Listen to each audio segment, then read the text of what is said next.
Mayor Vico Soto hindi ambisyoso? Yan ang pag-uusapan natin patungkol sa kinabibiliban, hinahangaan at pinakamahusay na punong lungsod sa buong bansa na si Mayor Vico Soto. Ngayong araw po yan ng Huwebes, May 22. Pero bago natin talakayan yan mga kaparokya, ay humihiling ako sa inyo na pakisubscribe ang aking YouTube channel. Paki-like and share na din po mga kaparokya para mas dumami pa po ang makapanood ng content natin. Maraming salamat po sa inyo mga kaparokya at maraming salamat din po sa mga overseas Filipino worker or OFW na patuloy po na sumusubaybay, patuloy na tumatangkilik, or yung mga solid viewers po natin ay maraming salamat po sa inyo. Sobrang na-appreciate ko po kayo mga kaparokya. So nga mga kaparokya, kamakailan nga ay in-interview ng Batikang News Anchor sa bansa na si Miss Karen Davila, ang butihing mayor, at ilan sa tanong nito mga kaparokya ay patungkol sa pabirong sinabi ng kanyang ama na si Bossing Vic Soto patungkol sa susunod na pagka-presidente ng bansa. So tara, ating pakinggan ang interview na ito kay Mayor Vico Soto ni Miss Karen Davila. Your father was quoted as saying that you could be the next President of the Philippines, and you have supporters, believers, also thinking Vico Soto is the president we need. When you hear that, what do you think? Well, the first thing that I think is that sana hindi sila ganun mag-isip. Tatay ko, hindi ko mapigilan yung tatay ko eh. Tatay ko yun eh, hindi naman siya maawat. Of course, if I hear good things being said about me, of course I appreciate it. But I hope that people will look beyond the position or possible positions in the future, and number one, focus on what we're doing now, and second, focus on how we can make sure that the changes that we've done here in Pasig will become long-term and institutionalized. So, hindi ka ambisyoso. Yun. Di mo ba naisip yun? Sa akin, hindi siya tungkol sa posisyon eh. Sa totoo, excited na ako matapos yung term ko.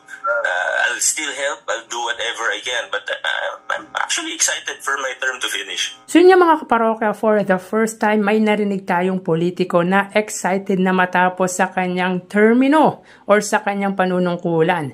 Ang ironic nito mga kaparokya, dahil yung ibang politician, after ng term, patatakbuhin si misis, si anak, or si kapatid para pumalit sa kanyang pwesto. Then after one term, babalik muli. Yan yung mga tipong traditional politician, yung mga political dynasty na gustong baguhin ni Mayor Vico Soto. Matatandaan po mga parokya na ayaw po nitong may tumakbong immediate family niya, at sobrang ayaw niya po ang dynasty or political dynasty. Kaya nga po sinabi po natin na negative siya tumakbo bilang senador by 2028 dahil si Tito Soto po ay nasa Senado. Which is, si Mayor Vico Soto lang ang buong tanging politiko na narinig din natin na excited na matapos sa kanyang termino or panunungkulan. Ang cute ng reaction nito nung tanungin about sa sinabi ng kanyang ama na si Bossing Vic Soto na susunod daw di umano siya na presidente ng bansa, which is, for me mga kaparokya, ay tama naman po si Mayor Vico Soto dahil hindi niya naman mapipigilan ang opinion or yung nararamdaman ng kanyang ama. Tsaka coming from the proud father yun mga kaparokya.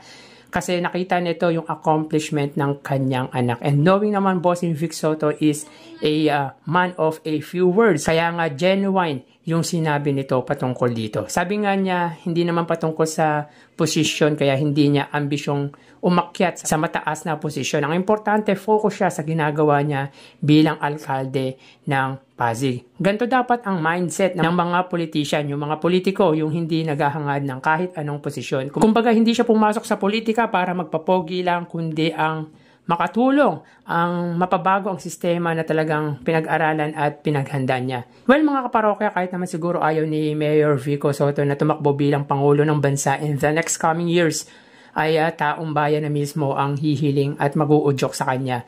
Taong bayan ang mismong gagawa ng paraan para patakbuhin siya bilang Pangulo. At kung dumating ang time na eligible na po siya, ay ako ang isa sa sisigaw na umakyat siya sa pinakamataas na posisyon dahil para sa akin, siya ang pinaka-qualified sa lahat ng sa lahat ng mga politiko sa bansa. Most trusted, credible, tsaka yung leadership niya sa Lungsod Pasig po ay hindi matatawaran. At kitang-kita naman po talaga natin ang ginagawa nito sa Lungsod ng Pasig.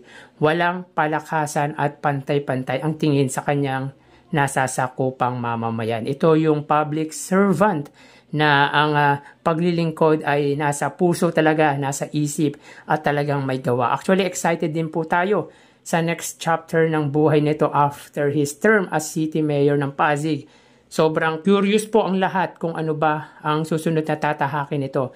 Pero para sa akin mga kaparokya, kung ano man po ang puntahan nito, for sure, suportado siya ng mga naniniwala sa kanya. Tulad ko, kahit wala siya sa politika, basta may update po tayo patungkol sa kanya ay ibibigay at ihahatid ko po ang update about kay Mayor Vico Sotto. So kayo mga parokya, naniniwala din ba kayo na magiging presidente ng bansa si Mayor Vico Sotto sa tamang panahon?